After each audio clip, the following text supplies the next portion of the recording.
There's a kind of quiet that falls just before the Lagos dawn, a moment so brief you might miss it if you blink. It's a sacred hush, filled with the ghosts of yesterday's noise and the potent promise of the day's coming chaos. It was in that quiet, that fragile pause between the breaths of the city, that Adekunle often found the strength to face the day. But on this particular morning, the quiet only served as a spotlight, cruelly illuminating the sputtering, pathetic coughs of his motorcycle. Each gasp of the dying engine was a personal judgment, a verdict on his life, his dreams, his very manhood. He had woken that morning with a rare, uncomplicated smile, the memory of Kioma's laughter from the night before still warming him. He'd told her a silly story about a client's yapping dog, and her laughter had been the rich, unburdened sound he'd first fallen in love with. He'd planned the day with the precision of a general, drop her at her secretarial course, handle a rush delivery to an important client in Victoria Island, a job that paid double, and then use the extra cash to surprise her with tickets to see that new Nollywood film she'd been talking about for weeks. A simple day, a perfect day, a day to prove that things were getting better. But the day, it seemed, had other plans. "Come on, baby," he pleaded, his voice a low whisper against the waking city, a desperate prayer offered to the indifferent gods of rust and metal. He put all his weight into another kick, his leg trembling with the strain, the muscles in his calf screaming. Sweat, cool in the pre-dawn air, was already beading on his forehead, tracing clean paths through the day-old dust on his skin. "Push a little more, just for me, Ain." From her perch on the cracked vinyl seat behind him, Kioma sighed. It wasn't a gentle, loving sigh of shared frustration. It was a sound as sharp and weary as the motorcycle's grinding gears, a punctuation mark on her rapidly fading patience. "That's what I'm doing, Kunla." Her voice was tight, each word a carefully controlled pellet of disappointment. She was dressed impeccably for her course, her Ankara dress crisp and vibrant, her hair in intricate plaits that must have taken hours. Every moment they sat there, stalled on the dusty shoulder of the Lekki-Epe expressway, she could feel her composure, her very dignity, melting away under the heavy, humid air like ice left out in the sun. "A little more," he grunted, ignoring the clear warning in her tone. He was a man wrestling with a machine, a battle for his own pride, and in that moment nothing else existed. He gave the Kickstarter one last desperate shove, a final surge of hope against the crushing weight of the inevitable.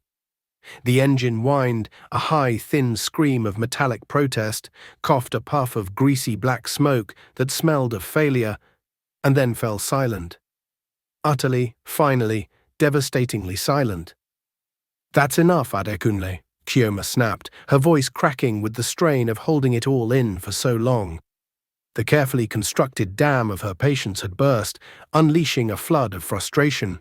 She slid off the bike, her smart heels sinking slightly into the soft red earth at the roadside, staining their pristine white. "This piece of junk won't start. It's never going to start." "It's just a small fault," he insisted, his own voice defensive as he straightened up, the shame of it hot on his cheeks. He knew it wasn't a small fault. The bike, his pride and his burden, was a patchwork of salvaged parts and hopeful prayers, held together by sheer force of will. It was his dispatch business, his chariot, his freedom, and right now it was a cage of profound humiliation. "Yes, of course, a small fault," she said, her arms crossed tight against her chest, as if to physically hold herself together. He could see the storm brewing in her eyes, the one he'd been trying to outrun for months. "The same small fault as last week? And the week before that, when we were late for my cousin's wedding? I told you, didn't I? I told you not to buy this old Okada." "It has character," you said. "Character. Kunle, it has problems. But of course, you did not have enough for more." The words stung, not just because they were sharp, but because they were steeped in a truth he couldn't deny. He wiped his greasy hands on a rag he kept tucked in his pocket, a futile gesture of cleaning up a mess that was far bigger than the bike's engine. "It's better to be on a motorcycle than to walk, isn't it? At least we are trying." "Yes, yes, yes, of course," she muttered, turning away to stare into the growing river of cars flowing past them. Horns blared, a chaotic symphony of impatience and aggression. People were staring. She could feel their eyes on her, on her fine dress and her stalled, broken-down boyfriend. Each curious glance, each flicker of pity from the faces in the passing Danfoss felt like a tiny, sharp stone thrown directly at her heart. She imagined her classmates breezing past in their brothers' cars or in air-conditioned Ubers, seeing her like this. The thought made her stomach clench with a hot, sour dread. And then, as if summoned by her deepest, most specific humiliation, a sleek black Mercedes slowed, its engine a low, confident purr that made the silence of Kunla's bike seem even more profound. The tinted window glided down with an expensive, silent hum. The cool air from the car's interior washed over them, a wave of another world, carrying the scent of rich leather and a subtle, expensive cologne. Behind the wheel was Chaika. He leaned across the passenger seat, a slow, predatory smile spreading across his face. He wore a crisp white shirt, the cuffs unbuttoned just so, and a gold watch that glinted in the morning sun, catching the light and throwing it back like a challenge.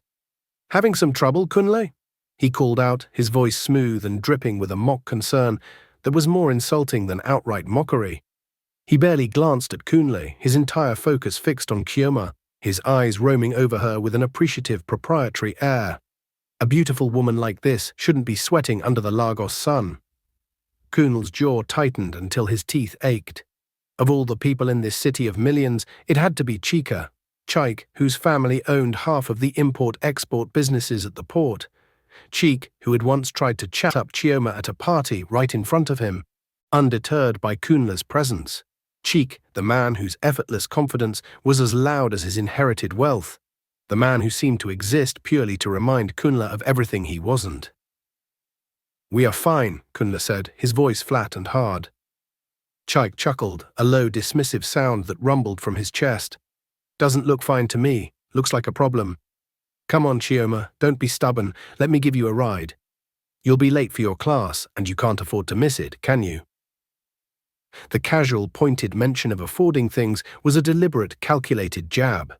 Chioma looked from Kunle's sweat-streaked face and the raw desperation in his eyes to Chaik's effortless, charming smile. She saw Kunle's grease-stained hands and the dark, cool, inviting interior of the Mercedes. She saw the pitying stares of the other drivers and the glorious promise of instant escape. "Oh, it can't be," she whispered, the words a surrender, more to herself than to anyone else. "What I was missing." She forced a bright, brittle smile, a mask hastily put on to cover her humiliation. "Chaik, good morning. I didn't see you." Kunle's heart didn't just sink, it plummeted, a stone dropping into a bottomless well. He watched her transform, the frustration melting away to be replaced by a flirtatious charm he hadn't seen directed at him in a long, long time. "Good morning, beautiful," Chaik purred, his smile widening into a triumphant grin. "Apparently you need to be taken away from all this." "No, I'm already taking her," Kunle cut in, his voice rough with a desperate possessiveness. "Are you, though?" Cheek countered, raising a perfectly sculpted eyebrow. "Because what if that motorcycle doesn't turn on? It's damaged. Let the man who can help. "It turns on," Kunle insisted, a pathetic lie that hung in the humid air between them. He turned to Chioma, his eyes pleading, begging her to choose him, to choose them, to endure this one last humiliation with him. "My love, please, let's just push it a little. We'll get it to the next mechanic." "Push it where, Kunle? To the third mainland bridge?" she asked, her patience completely gone, her voice sharp with a cruelty born of shame. "I'm going to be late. Because of you." The words were a final, decisive blow, severing the last thread of their shared struggle. She turned her back on him and walked towards the Mercedes, her steps sure and deliberate. "My love, let's go," she said to Chaik, not looking back at the man she was leaving behind on the roadside. Kunle stood frozen, the useless motorcycle leaning against his leg like a dead weight. "Are you really going to go with him?"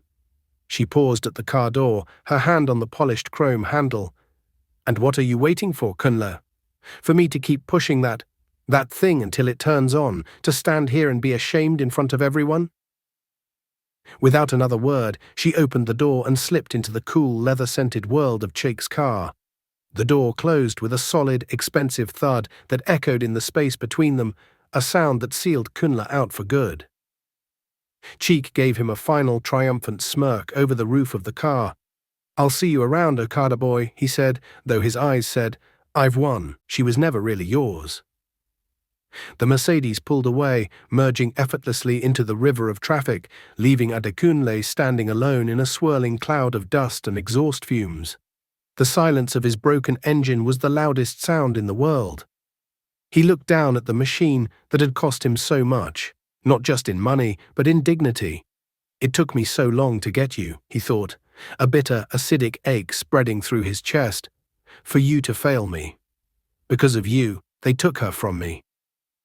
The inside of Cheek's car was another world entirely.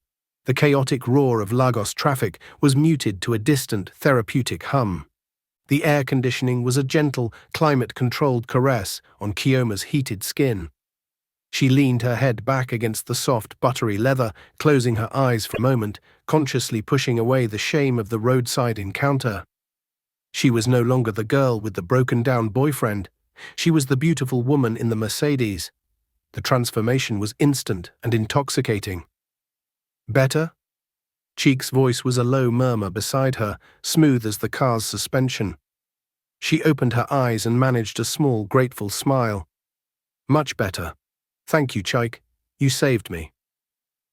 "A damsel in distress," he said, his eyes flicking from the road to her and back again. "It's my specialty, especially a beautiful one." He reached over and turned down the soft, jazzy music playing on the stereo, creating a more intimate atmosphere.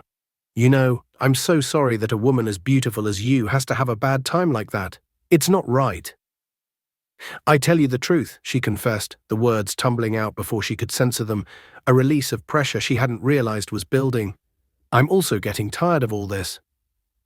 "As you should be," he said smoothly, validating her feelings in a way Kunla, with his constant talk of patience and struggle, never could. "Celeste, a woman with your beauty could get any man she wants."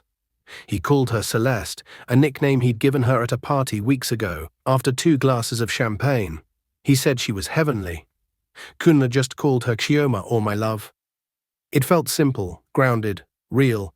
Cheek's version of her felt like a dream, an aspiration. "Thank you very much, Cheek," she said, feeling a blush creep up her neck, "for your compliments and for bringing me." As they pulled up to the imposing gate of her school, she reached for the door handle, ready to return to her reality. "See you." "Wait," he said, putting a hand on her arm. His touch was light, but it sent an electric jolt through her, a current of possibility. "Just a thank you? Not even a kiss on the cheek for your knight in shining armor?" She hesitated, her hand hovering over the handle. "Well, yes." He leaned in closer, his cologne filling the small, contained space between them. It smelled of sandalwood and money, of a life lived without compromise. "And if I steal a kiss from you, what would you do?" "I think that's not the right thing to do," she whispered, her heart starting to beat a little faster, a frantic bird trapped in her chest. "We already did it the other night at the party," he reminded her, his voice dropping to an intimate, persuasive growl. "It was a good kiss. Why don't we do it again?" "Look," she said, trying to summon a firmness she didn't feel, "I remind you that I have a boyfriend, and if all this happened at the party, it's because I was drunk on palm wine." Cheek laughed, a rich, confident sound that filled the car. "You have a boyfriend?" "Chioma, you have a project, a burden. A boyfriend is someone who makes your life easier, not someone who makes you push his motorcycle in the middle of the street, under the sun, in a place that smells horrible. You are worth much more than that. You deserve someone better." "And someone better is who?" "You?" The question was meant to be a challenge, a defense of Kunla, but it came out sounding weak, tragically hopeful. "Someone exactly like me," he confirmed, his eyes holding hers, leaving no room for doubt. "Look, Chioma, I like you. A lot. I haven't stopped thinking about you since that party." She looked away, flustered, her gaze falling on the worn strap of her handbag. "I know, I really don't know what to think." "Don't think," he said softly. He leaned in, and this time she didn't pull back. His lips were soft but firm, confident. The kiss was brief, a spark of temptation, a taste of a different, easier life. He pulled away, leaving her breathless and disoriented. Let's talk about it later. Let me take you out for dinner tonight. A real dinner. Echo Hotel. No Bolly and Eppa on the roadside. The jab at Kunle at their simple shared pleasures. The roasted plantain and ground nuts they loved to eat by the roadside, laughing as they dodged traffic, should have angered her. It should have made her defend him. Instead, it made her feel a sharp pang of longing for the world Cheek was offering. A world of starched tablecloths and valet parking. Yes, she heard herself say, the voice sounding like it belonged to someone else, someone more daring and decisive. Okay. That evening, Kunle waited for her at their usual spot, a small food stall where a woman with a kind, wrinkled face sold the sweetest roasted plantains in all of Lagos.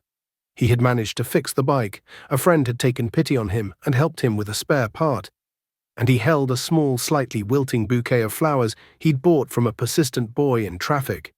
He wanted to apologize for the morning, for the humiliation, for everything. But Kioma never showed up. Hours later, as the food seller was packing up her things, his phone finally rang. Her voice was distant, clinical, almost unrecognizable. Kunle, I can't make it. I'm busy. Busy? He asked, the foolish bouquet feeling heavy and ridiculous in his hand. Where are you? There was a pause, and in the background he could hear the faint tinkling of a piano and the murmur of other voices. I'm with Chica, she said, and then the line went dead. He stood there for a long time, the sounds of the Lagos night swirling around him, the familiar comforting smell of roasted plantains suddenly making him sick to his stomach. He knew with a certainty that felt like a cold, heavy stone in his gut that he was losing her. This wasn't just a ride to school, it was a journey away from him. The next few weeks were a slow, agonizing dance of distance and deception. Kioma was always busy, always had an excuse. When they were together, the air was thick with unspoken words and the ghost of Cheek's expensive cologne. The easy laughter they once shared, the comfortable silences, were gone, replaced by a strained, painful quiet. Kunle tried desperately to bridge the gap. He talked about his dreams with a new urgency, dreams of expanding his dispatch business, of saving enough to buy a small car, of building a real life for them.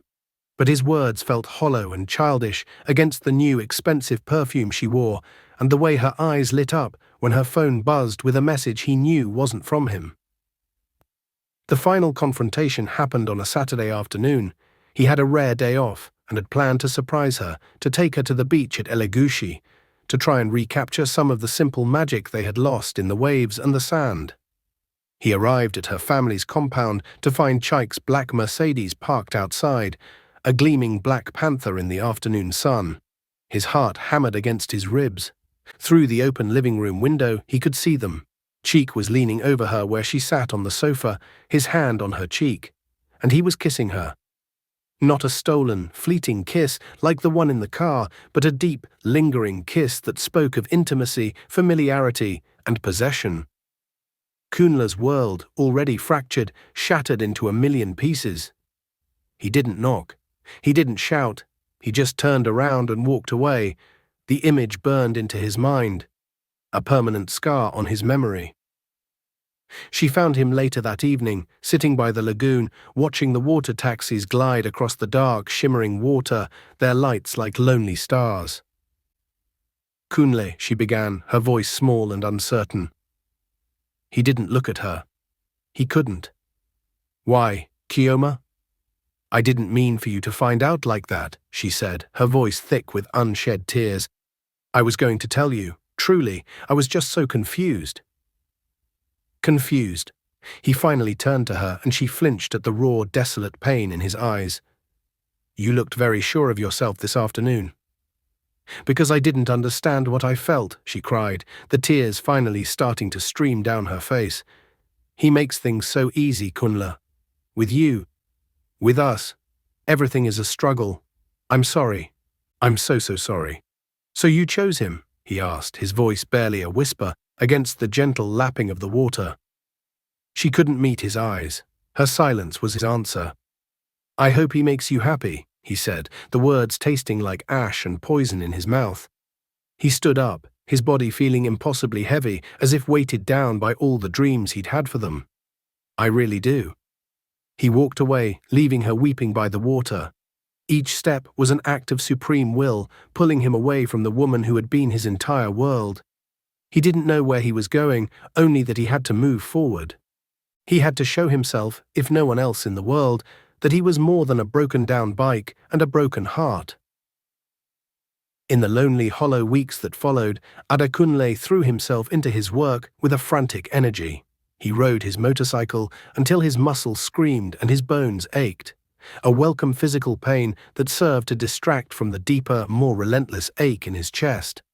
The city became a blur of deliveries and destinations, a maze of traffic and noise that mirrored the confusion in his own mind. He was adrift, and the sputtering engine of his bike was the only constant rhythm in a life that had lost its melody. He worked from dawn until long after dusk, taking every job, no matter how small, driven by a need to keep moving, to outrun the memories that haunted his quieter moments. And then, one sweltering afternoon, when the sun was a merciless hammer in the sky, it happened again. The bike died. This time it wasn't on a busy expressway, but on a quiet tree-lined street in Ikoyi, a neighborhood of high walls and silent, imposing gates. It gave a final mournful cough, as if sighing its last breath, and coasted to a stop beneath the shade of a flamboyant tree. Kunle felt a familiar, sickening wave of despair wash over him. He kicked the starter once, twice, a third time with more anger than hope. Nothing. He slumped over the handlebars, utterly, completely defeated. He was ready to just sit on the curb and let the city swallow him whole. "Looks like you need some help." The voice was calm and clear, cutting through his haze of misery with a surprising gentleness. He looked up, his eyes gritty with exhaustion. A young woman stood beside him. She was dressed simply, in practical jeans and a t-shirt, her hair pulled back in a simple, elegant puff. There was a small, intriguing smudge of grease on her cheek, and she held a heavy-looking engineering textbook in one hand. Yes, please," he stammered, surprised by the direct, uncomplicated kindness in her eyes. There was no pity, only a practical offer of help. She put her book down on the curb and peered at the engine, her brow furrowed in concentration. "Let me guess, it made a sort of grinding noise, lost power, and then just gave up." He nodded, amazed. "How did you know?" "My first car was a classic Volkswagen Beetle. I spent more time under the hood than in the driver's seat," she said with a warm, genuine smile that crinkled the corners of her eyes. "It taught me a lot about stubborn engines. Pop the seat. Let's have a look." For the next half hour, they worked together in the dappled shade. Her name was Adana, and she moved with a quiet, focused competence that fascinated him. She wasn't just offering vague suggestions. She was pointing out worn-out spark plugs, explaining the intricacies of the carburetor, and tightening a loose connection with a surprising knowledge. He found himself talking, truly talking, for the first time in weeks. He told her about his dispatch business, about the constant struggle to keep his bike running, about his dream of one day owning a small fleet of them. He didn't mention Kioma by name, but the story of his broken heart was woven into the fabric of his words. In the talk of his feeling of being stuck, of working so hard and having so little to show for it. Adana listened. She didn't interrupt or offer easy platitudes. She just listened, her intelligent dark eyes focused on his face, making him feel seen in a way he hadn't felt for a very long time. "You have a degree in business administration, but you're working as a dispatch rider?" she asked finally, wiping her hands on a rag he offered. "Yes," he admitted, feeling a familiar twinge of shame. "I can't find a job in my field. It's hard without connections, you know how it is." "But you didn't just sit at home feeling sorry for yourself," she observed, her gaze steady and serious. "You created your own job. You're an entrepreneur, Adekunle. Don't ever be ashamed of that." Her words were like a cool balm on a wound he didn't even know was still open and raw. For the first time, someone saw his struggle not as a failure or a source of embarrassment, but as a sign of resilience and character. With a final collaborative effort, they got the engine to turn over. It caught, sputtered, and then settled into a low, steady purr it hadn't produced in months. "It already turned on," he exclaimed, his face breaking into a wide, genuine smile that felt rusty from disuse. "That's great," she said, picking up her heavy textbook. "See you around." "No, wait," he called out, a sudden panic rising in him at the thought of her just walking away. "Where are you going? Let me take you. As a thank you for helping me. Please." She hesitated for a moment, assessing him with those calm, intelligent eyes, and then she smiled. "Okay, thank you." As she climbed onto the seat behind him, he felt a strange, unfamiliar lightness in his chest. It wasn't the giddy, possessive infatuation he'd felt with Kioma, but something quieter, steadier. It felt like hope. He dropped her off at a large, gated house, and they exchanged numbers. He found himself thinking about her for the rest of the day, about her easy laugh, the smudge of grease on her cheek, and the surprising strength in her hands. A few days later, she called him. "Adekunle," she said, her voice bright and businesslike. "I was thinking about what you said, about needing connections. I can't promise anything, but my father's friend is the managing director at a major logistics company. They're looking for a junior operations manager. I told him about you, about your degree and your practical experience. He was impressed. I could get you an interview." He was stunned into silence, leaning against his bike on a busy street corner, the city's noise fading into the background. "Why? Why would you do that for me? You barely know me." "Because I see something in you," she said simply, with a certainty that humbled him. "I see a good person who works hard and deserves a chance. The rest is up to you. But I believe you can do it." His confidence was in tatters, a casualty of his recent heartbreak and constant struggle, but her unwavering faith in him was a lifeline. He agreed. He spent the next few days preparing with a feverish intensity. He retrieved his degree from the trunk where he'd stored it, researched the company, and ironed his one good shirt until it was impossibly crisp. On the day of the interview, he felt a nervous, electric energy he hadn't felt in years. He walked into the sleek, air-conditioned office building, a world away from the dusty roads he traveled every day, and for the first time, he allowed himself to feel like he might actually belong there. He nailed the interview. He spoke with a quiet passion about efficiency, route optimization, and his vision for growth, drawing on both his university education and his hard-won practical experience on the streets of Lagos. They offered him the job on the spot. Walking out of that building, Adekunle felt like he was 10 feet tall. The first person he called was Adana. "I got it," he shouted into the phone, laughing with pure, unadulterated joy. "I got the job, Adana, I got it." "I knew you would," she said, and he could hear the genuine smile in her voice. "This calls for a celebration. Let me take you out." "No," he insisted, a new confidence surging through him. "Let me take you. A proper thank you. My first salary is for you." They met that evening at a quiet restaurant overlooking the lagoon, the city lights twinkling like a fallen constellation on the dark water. Kunle felt a surge of pride as he pulled out a chair for her. He was a different man from the one who had slumped over his broken motorcycle just a week ago. He felt worthy. They talked for hours, sharing stories and dreams with an ease that felt as if they'd known each other for years. He was captivated by her intelligence, her humility, and her unwavering belief in him. "Now you're going to tell me who you really are," he said, leaning forward as the waiter cleared their plates. "All this time you've helped me, you've changed my life, but I know so little about you." She took a slow sip of her water, a thoughtful, almost hesitant expression on her face. "Does it matter?" "If we're going to keep seeing each other," he said softly, the words both a question and a statement of intent, "yes, it matters to me." She looked at him for a long moment, her gaze searching his, and then she took a breath as if bracing herself. "My father," she said, her voice even, "is Chief Vicente Ontaneda." Kunle stared at her, his mind reeling, trying to process the name. Chief Ontaneda, the owner of the Ontaneda Group, the largest manufacturing conglomerate in the city. The man whose name was synonymous with unimaginable wealth and power. He felt a sudden dizzying sense of vertigo, the comfortable restaurant chair suddenly feeling precarious. "The owner of the city factory?" he whispered, the words barely audible. That's right, she confirmed. Why didn't you tell me before? The old insecurities came rushing back, a cold, familiar tide. You're a very important person. You should be with someone like Cheek.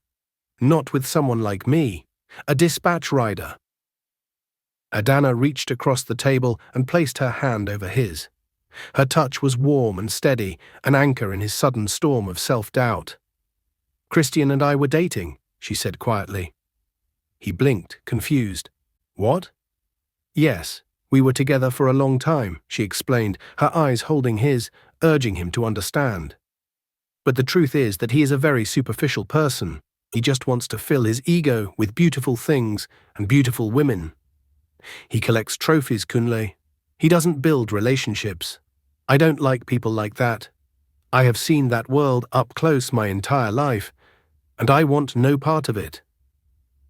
So what did you see in me? He asked, his voice filled with a raw, hopeful wonder. My heart told me you were different, she said, her thumb gently stroking the back of his hand. I saw a man with honor. I saw a man who, even when he had little, was willing to build. I saw a man who was fighting to get ahead, not to show off, but to create a better life. Christian and I were never dating. His name is Chika. I just used the name from the story you told me to make a point. I dated my own version of Chike. Men like that are all the same, no matter what name they go by. They are empty inside. Her words sank deep into his soul, a healing truth that washed away the last of his broken pride. She wasn't with him despite his struggles. She was with him because of the man he had proven himself to be through those struggles. He was not a project to her or a step down. He was a choice. He turned his hand over and laced his fingers through hers, a silent, powerful connection. You always have to trust your heart, right? I hope so, she whispered, her eyes shining in the soft light of the restaurant.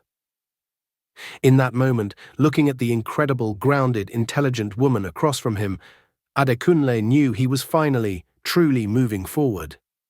He wasn't just getting over Kioma, he was becoming the man Adana already saw. Life with Chika was a gilded cage, and Kioma quickly learned that the bars, no matter how golden, were still bars. She had the clothes from designer boutiques, the dinners at exclusive restaurants, the sleek car rides, everything she thought she wanted. But the initial shine wore off with alarming speed, revealing a dull, cold reality underneath. Chaik was possessive and easily bored, a toxic combination. He paraded her at parties and social events like a new prize-winning racehorse, his hand always clamped firmly on her waist. But his eyes were always scanning the room, hunting for his next conquest.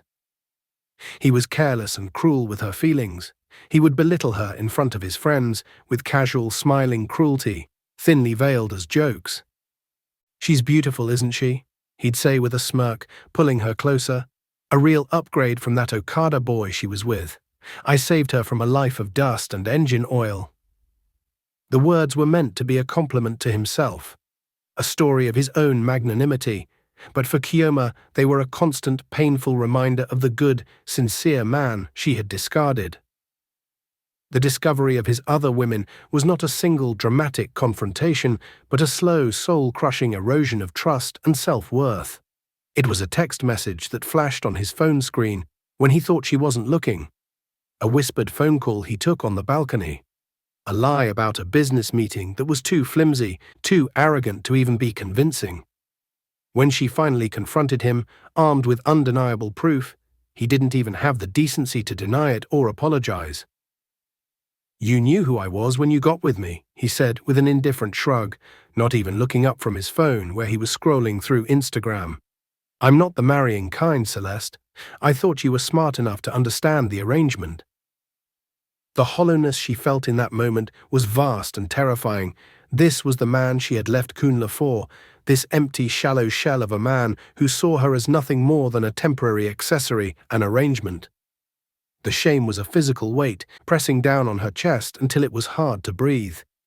One sweltering afternoon, her car, a gift from Cheka, had a flat tire on the Falomo Bridge. As she stood helplessly on the narrow walkway, fumbling with her phone to call for help, a clean branded company car pulled up in front of her. The man who got out was Adekunle. He looked different, transformed. He wore a sharp tailored shirt and trousers, and he moved with a new, quiet confidence that was arresting. The old desperation in his eyes was gone, replaced by a calm sense of purpose. He was no longer the boy struggling with a broken bike. He was a man who knew his own worth. He was with a woman. The same woman Kiyoma's friends had gossiped about, the mysterious, wealthy girl who had taken an interest in him. Adana. They were laughing together, a picture of such easy, genuine happiness that the sight of them was a physical punch to the gut. Kunle was polite, even kind. He didn't gloat or mention their past. He simply and efficiently helped her change the tire, his movements sure and competent. Adana stood by, not interfering, but watching him with an expression of such open, unwavering admiration that Kiyoma felt a sharp, bitter pang of jealousy that was almost unbearable. That was how she used to look at Kunle before the shame and the impatience had clouded her vision. That night she ended things with Chika. The fight was ugly and loud, filled with his insults and her tears, but when she walked out of his sterile designer apartment for the last time, she felt nothing but a profound, cleansing relief. There was only one thing left to do. She had to try and fix the biggest mistake of her life. She found Kunle at his new office the next day. He looked surprised to see her, but he agreed to speak with her in private. They stood in a small, glass-walled conference room, the bustling city a silent, sprawling panorama behind them. She let it all pour out, the regret, the apologies, the shame, the tears. "I was a fool, Kunle," she sobbed, reaching for his hand. He didn't pull away, but he didn't hold hers back either. His hand just lay there, a neutral presence. "I was so wrong. I was blinded by stupid, shallow things. It's you I love. It's always been you." She looked up at him, her eyes pleading, trying to find a flicker of the old love she had taken for granted. "And if it's not too late, we can try again. We can try. Our relationship was so beautiful, and we can revive our love. I see that now." Kunle listened patiently, his expression unreadable, letting her exhaust her reservoir of regret. When she was finally finished, a long, heavy silence stretched between them, filled only by the distant hum of the city. "Celeste, I don't want anything with you anymore," he said finally. His voice was not angry or cruel. It was gentle, but it was also as firm and unyielding as the glass wall behind him.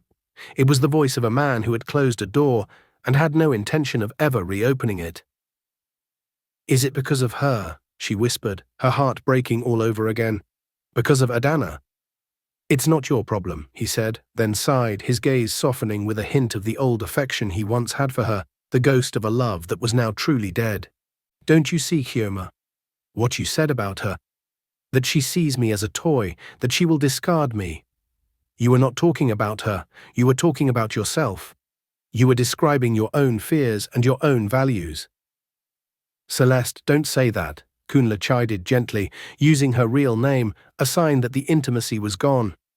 "Adana is not like that. It's going to be like this. They're going to do as they did with me. And they're going to despise you, and in the end, you're going to be alone," she insisted, projecting her own painful experience onto his new happiness. "Look, I'll find out for myself," he said calmly. Kiyoma's composure crumbled completely. "Then I'll be here. I'll wait for you to—" "Kiyoma, please listen to me," he interrupted, his voice full of a sad, profound finality. "I don't want anything with you anymore. I loved you, I truly did. But the man you loved wasn't strong enough for you, and the man you left behind wasn't rich enough for you.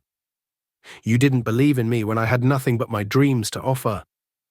How can I trust that you believe in me now that I have something tangible?" He took a small step back, creating a physical space between them that mirrored the emotional chasm. "Adana saw me when I felt invisible. She didn't just help me fix my bike, she helped me fix myself.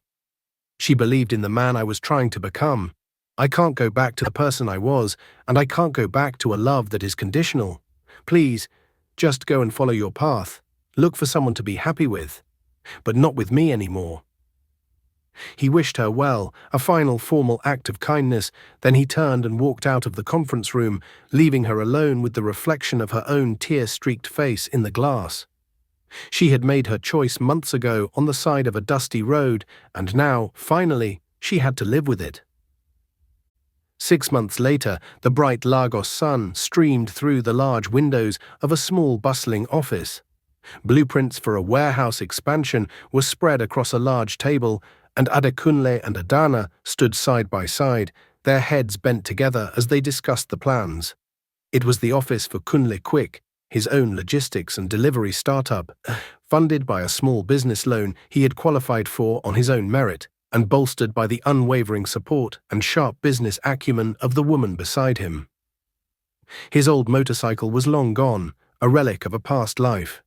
It had been replaced by a fleet of 5 new reliable bikes, each emblazoned with the company's smart new logo. He had hired riders, young ambitious men like he had been, full of dreams but short on opportunities, and he was determined to give them the fair chance and the respect he had fought so hard for. Adana traced a line on the blueprint with her finger. "If we optimize this central route and use a smaller hub here," she said, her eyes sparkling with enthusiasm, "we can cut city-wide delivery times by at least 15%. He looked at her, not at the plans, his heart swelling with a love so profound and steady it still sometimes took his breath away. It was a love built not on grand, hollow gestures or expensive gifts, but on shared dreams, mutual respect, and the quiet, steady day-to-day work of building a life together. It was a love that had found him at his lowest and had lifted him higher than he ever dreamed possible. "You know, I feel very happy to have found you that day," he said softly, taking her hand, his fingers lacing through hers. "It's like it was fate," she murmured, leaning her head on his shoulder, "a perfect fit.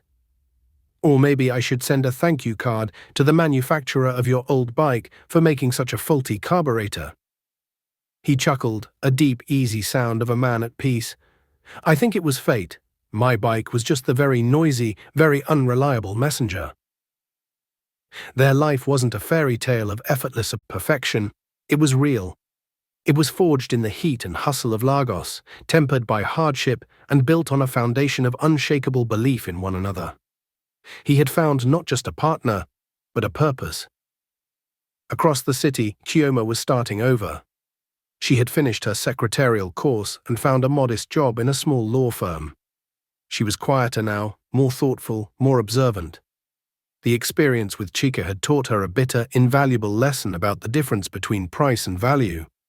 She sometimes saw him, always in his fancy car, always with a new, beautiful woman in the passenger seat, his face a mask of bored entitlement. He was a ghost from a life she no longer wanted, a constant living reminder of her own folly. She was alone, but for the first time in her life, she was learning to respect herself, to build a life on her own terms, finding a quiet strength she never knew she possessed. And Adekunle, the man she once dismissed as not enough, was thriving. He had learned that a man's worth wasn't measured by the vehicle he drove or the money in his pocket, but by the integrity in his heart and the resilience of his spirit. He had lost a love that was conditional, a love that would have eventually crushed him under the weight of its demands. And in its place, he had found a love that was a true and enduring partnership, a love that saw him, valued him, and helped him grow. He had his Adana, he had his dream, and he had a future that was bright with promise, a future he had built not with luck, but with his own 2 hands.